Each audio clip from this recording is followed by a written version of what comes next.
I think it probably began with the real love of reading, inspired probably by my mother. There were always lots of books around. And as I grew older, particularly in my late adolescence, I was looking for books that I myself would enjoy reading, and I got through them very fast, and I thought, I'd really like to read something that's about the experiences that are perhaps similar to those that myself and friends are having. And so I think that's when I first began to put pen to paper, though not in a very serious way, until I went to university. And while I was doing fine art, actually, I went up the hill to take a creative writing course with a very interesting American teacher who was from the University of Western Australia. He came across to our university nearby once a week and took these classes. And he, after reading the first stories of the class, he said, I haven't learned all your names, but which one's Simone? And I was very shy, and I put up my hand, and he said, you can't possibly be Simone. And this was written by a much older, more mature person. And I said, no, I'm the only one in the class. And he said, well, I'd like to have a word with you after class, please. And he encouraged me to publish that first story, and in fact said, Simone, if you don't try and send this out to get it published, I won't talk to you. He was sort of joking, but he knew that I was a bit shy and tentative. And so I suppose he was my first outside encouragement to do with writing. But also I think I was always very interested in the world and others around me, and I think that interest and that noticing of people and things that are going on around you, if you have that, I think you're almost halfway to beginning to be a writer. I often jotted down little notes about people and places, and also to make sense, really, of the world. As many of us would know, adolescence and early adulthood can be a confusing time. And I think I wrote sometimes to come to an understanding, or to help come to an understanding of questions that I had about the world, or why things were the way they were, why people operated in the way they did, why some people were very heroic and some people perhaps struggled more but were in their own way nonetheless heroic. All those sorts of things really interested me, and I think that that kind of interest in noticing prompted me to jot things down and to be on my way to writing.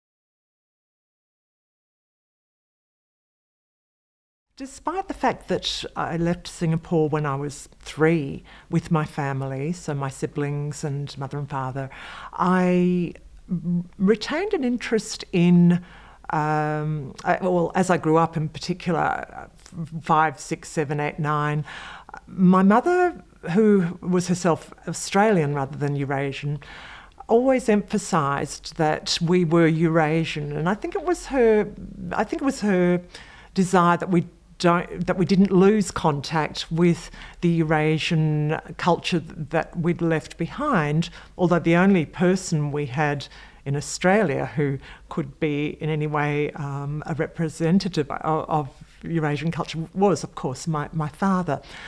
He, in some ways, encouraged, like in different ways to my mother perhaps, encouraged us to remember our Eurasian heritage, largely through just stories that he would tell about relatives over the dinner table or lunch on the weekends. So he would often tell us about relatives who were a bit interesting in some way, whether in a humorous way.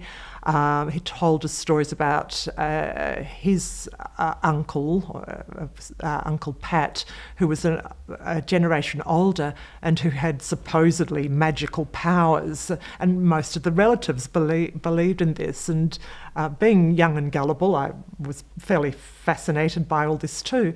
And when I grew old enough, so when I was about 18 or 19, to go back to Singapore using my own waitressing money, Singapore and Malacca. Malacca was where this old uncle lived. I did so. And I found all of them really interesting people for very different reasons. Some of them were very pious Catholics, so that was from the Portuguese Catholic side, I guess, that had endured for a few centuries in Malacca. But Uncle Pat I met him on several occasions, in fact. He was one of the people who I made a beeline for. And despite all my relatives saying, why do you want to go and see him? They're a bit frightened. Some of these older people were still a bit frightened of him and his magical powers. So I'm digressing here and telling you this story because I think it tells a little bit about how the stories that I heard from my dad in childhood in Australia maintained an interest in Eurasian culture and in individuals who made up that Eurasian culture, just on the familial level at least. And Uncle Pat was, in fact, extremely perceptive, almost frighteningly so. Although I know that was probably coloured a little bit by my relatives being a little bit frightened of him. He saw things in me that very, very quickly and gave me suggestions for ways of overcoming some struggles that I think he could see I was having. And that stayed with me decades after his death, and now as I'm going from middle age to old age, that has still stayed with me. So although living in Australia put me at a remove from that family contact, on several visits I was able to, I guess, see with my own eyes and with my own experience some of the things that my father had kept telling us about in a slightly different form. Yes, so that Eurasian culture remained important, and I'm still in touch with cousins and so on after the death of people like Uncle Pat, cousins in Singapore. Now that the age of social media is here, it's very easy to do that. But yeah, so it remains important, although we were at a distance having migrated to Australia.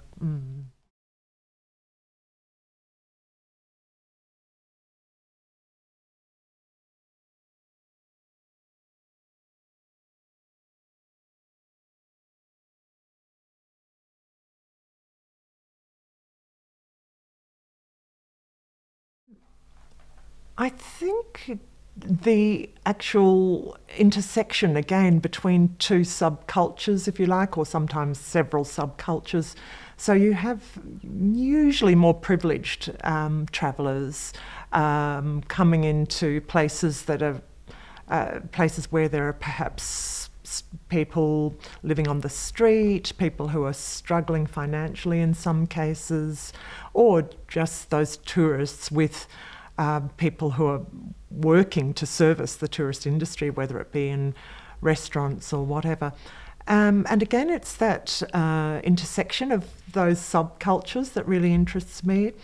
Also because that particular intersection can show a lot, I think, about social inequalities, economic difference, and so on. But again, yes, it is that intersection between cultures that really interests me, I think, yes.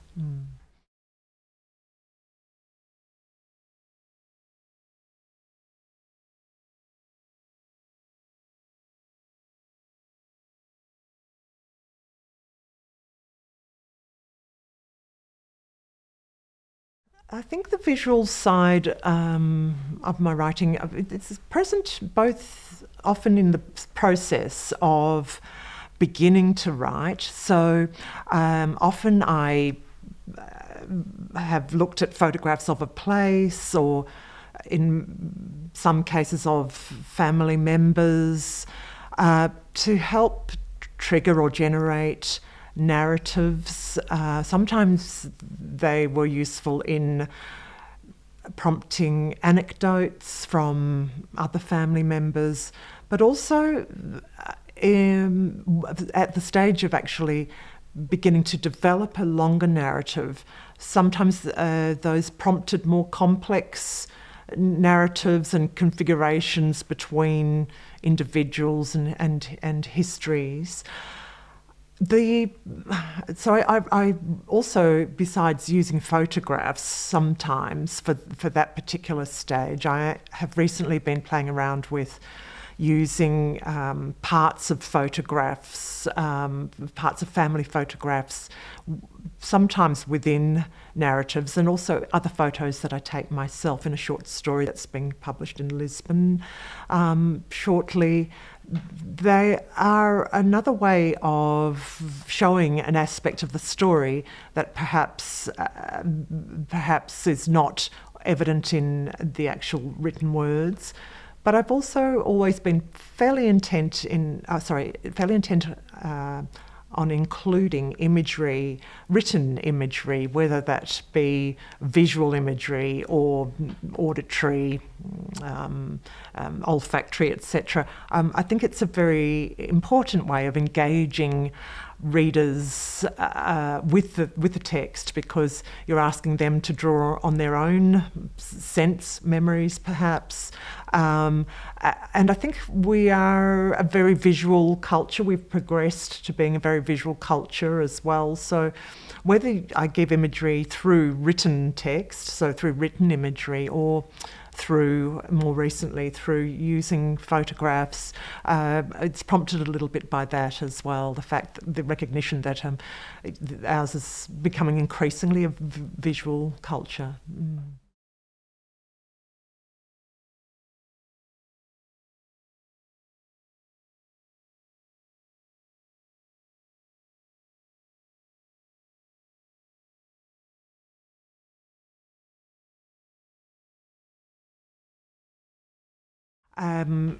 Absolutely. I think some of my writing has taken a little bit of a cautionary look at romantic love, showing that it has its perils, or can have its perils.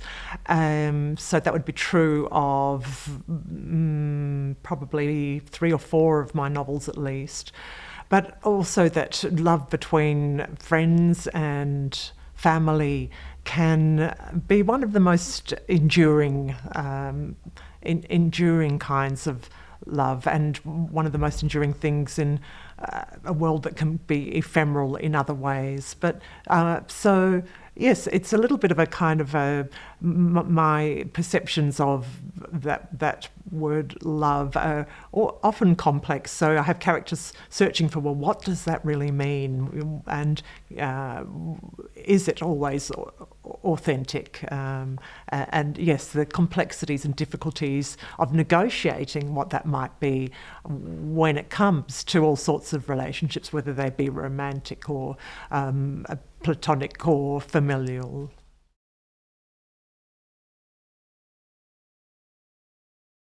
So my earlier books, which were marketed as fiction, were often triggered, or some of the scenes and characters in there were often triggered by trying to memorialise remarkable individuals that I'd seen, but very heavily fictionalised. My latest book, that will be published in March 2023, took a little bit of a different approach to memorialisation. It began a few years ago with the observations of how badly, in some cases, my mother and a few other elderly women were treated by individuals and by the health system. And I began to write just a few short stories that were born out of that. But after my mother died, I felt compelled to memorialise her with something longer, something that took into account the long trajectory of, in some cases, trauma and her determination to overcome that trauma. But at that stage, I wasn't doing it to be published. It was more a way of coming to terms with my grief and loss. And I integrated some of those short stories and began writing this longer narrative. Yet I was very aware that there were things about her life that I couldn't access, that I didn't know about. And so I had to fill in those gaps with my imagination, or imagining particular scenes, imagining sometimes the kinds of thoughts she might have had.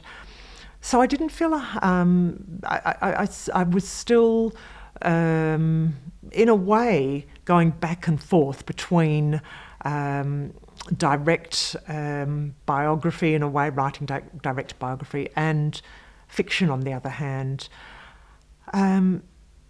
It wasn't until I was a fair way along writing that longer manuscript that I gave it to a friend who was also a long time ago my PhD supervisor. And she said, "Look, I really think this is really publishable," although I hadn't been thinking about publishing it. And I felt a little bit, it was a difficult decision in a way, because I was still very tied up with the, wanting to memorialise my mother, and also feeling that a lot of it was quite private. So there was a bit of a process on my side of things in coming to terms with that before I finally took her advice and did send it off to a publisher, who came back within 2 days and said, "Look, this is wonderful and we'd like to publish it." So it was all a bit of a surprise, because I thought it would actually be too much of a personal memoir, and perhaps a little bit too traumatic in a way for a publisher to take it up.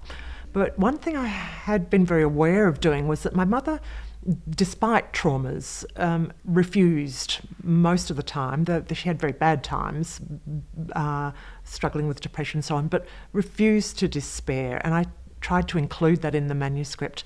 I also, again in homage to her, tried to include more poetic language in order to, I guess, convey something of her inner life and her love of the natural world and of people, other people in the world. Nonetheless, I still felt this is not strictly biographical or autobiographical. It is fictionalized in some ways. So I gave that mother and the narrator the names Elspeth, and Elspeth for the mother, Eva for the narrator. So it's much more a synthesis, I suppose you would say, of biography, autobiography, fiction. When I talk about the more poetic, my endeavours to use language more poetically in that particular manuscript, I thought I might just read an extract from that as it's appropriate here. So here's an extract, from the book, which is titled Bodies of Water and Light, and it is subtitled Illuminating a Nocturnal Mother. So here, for example, we have the Indian Ocean, across which my my actual mother and my father sailed to meet each other in their courtship, and it became more significant as the writing of the manuscript unfolded, and other bodies of water became important too, thus the title. So water and oceans became metaphors for individuals and the distances and connections between them. For example, in this extract, when Eva, the narrator, witnesses her mother and father reuniting for the first time in decades in the nursing home, where the father will die within a few hours. And this began to be written a long time ago as a short story, but I worked on it more recently. So here she is in the nursing home. Their murmuring stops. I peer through the doorway again. In the dim room, their gaunt old faces are only just visible, but I see that my father and my mother now understand each other more than they did when they were married.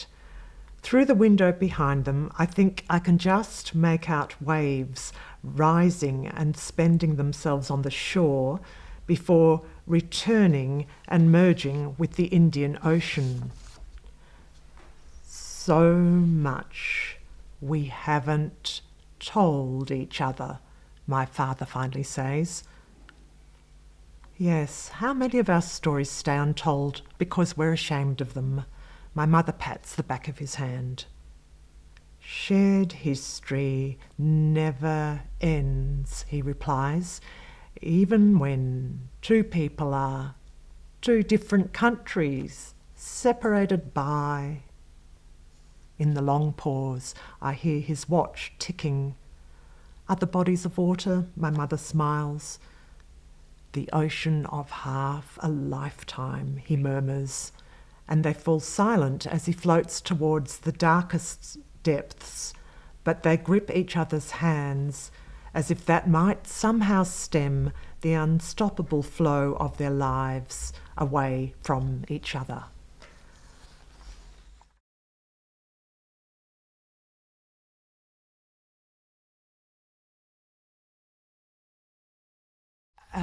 So I have 3 projects actually. One of them is just at the beginning stage. So my second novel, The Australian Fiancé, has been optioned again for film, and so I've been asked to be a consultant for that film if the funding is obtained, and there's a big if on that. But I'm also writing what I think at this stage are 2 stories. They may or may not merge into one later. So one of them is set on a small beach near the port of Fremantle, loosely based on the one that I swim at most mornings in summer. And it looks at the interactions there of a quite diverse group of people from different walks of life, different social classes, and looks at the ways in which, despite their very different walks of life and their different economic circumstances and so on, those people find a kind of unity with each other through exchanging stories about their lives quite often. Yes, I'm very interested in seeing how that happens. Perhaps it happens in part because they're half naked, I'm not really sure, because they're all wearing their swimsuits. But people in that little group are often very open with each other. And of course I've changed and exaggerated some things about that. I've changed identifying details and so on.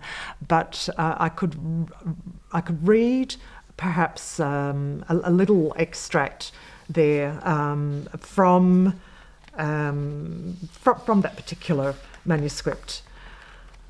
So it all began last summer when the 3 outdoor showers we regular morning swimmers used were turned off by the Port Beach Authority due to COVID. All of us were upset about this because those outdoor showers were usually nicely warmed up by the sun when we'd finished our morning swim. But the old men began a bit of a competition to see who could provide us with a shower fit for us gentlemen and the Bonza Sheila. That's what Bob calls me, a Bonza Sheila. It means a good woman. Bob, 81 years old, began the shower competition by bringing a few rinsed out 2-litre milk bottles full of water from his home and handing me one graciously when I emerged from my swim. Jono, the gardener, improved on that the next weekend. He attached a hose and a watering can nozzle to one of the beach taps that had been turned off, but because he was a school gardener, he had a special universal key to turn the tap back on. The only problem was that the water in his hose, when it was held high, either spluttered or blew the watering can nozzle off the hose.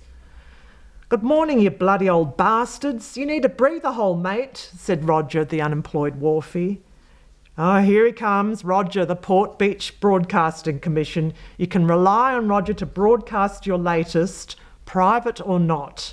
"Give me a break, mate. What bullshit you up to today, Jono?" "Just the usual." "Nothing, eh? Just life." "Life, eh? It kills you. If COVID doesn't get you first." "Yeah, well, the council's turned off the outdoor showers here again. Bastards." "No sweat. Bob's onto it. Bought the portable shower he rigged up last lockdown in the back of his car. Made a few signs too." I read the signs. "Showers, $2 for gents, ladies free. Basic rules. Don't piss under the shower. Think about the next barefoot sucker using it." When Jono and Bob have packed up their portable showers and left, Roger, the unemployed wharfie, sidles up to me shyly. His eyes are bloodshot. His eyes are bloodshot and I can smell he's already had his first beer. He tells me about the woman from Sydney he met here at the beach over the weekend. Blonde, manicured fingernails, fucking high maintenance she was. Jackie her name was. Anyway, we gave each other a big hug. Nothing sleazy, but our hands were on each other's bums. "I thought you said nothing sleazy," I teased him. "Yeah, well, I thought she'd gone back to Sydney, but I bumped into her again 2 days later. There she was, pulling on her dress, shame about my timing, between the change rooms and the dunes. 'Jackie,' I said, 'you gave me my mojo back,' I says to her. 'Oh, you're so sweet,' she says, but she was going back to Sydney the next day.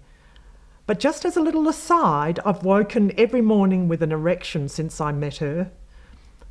When he tells me this, I realise he must consider me one of the boys now. Just to explain some of the very Australian slang there, so mojo means motivation, so she gave him back his motivation. And a wharfie is someone who works on the docks, clearing boats and so on.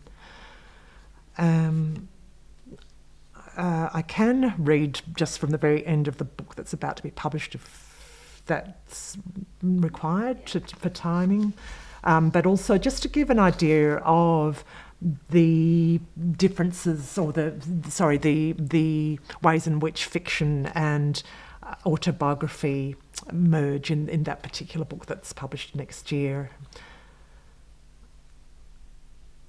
So towards the end, this book says, "We who inherit familial trauma struggle to tell coherent stories about it. Unfamiliar permutations of biography, fiction, nightmare, fragmented memory. Many of our attempts get stuck in our throats, silenced by our fear of being judged. Perfect exposures are rare. I blur some details and change the names to give me cover and courage for revealing these stories. Mother, of day and night, sun and moon, the golden light and the blue have passed into darkness. There is no ephemeris for charting death. In that darkness, I've developed these images of my mother, some of them truer than others, bearing in mind that just as a perfectly exposed photo is a manipulation of the truth, so is the story of a life. That every story we tell about someone else is also a story about ourselves. I have my demons and ghosts, as she did. Even the coldest winter passes into warmer seasons. I put the 2 turban shells from the beach into my small front garden. They are empty, but the garden takes on new life. Children, friendships, and my mother's plants grow. The seasons lengthen into another year.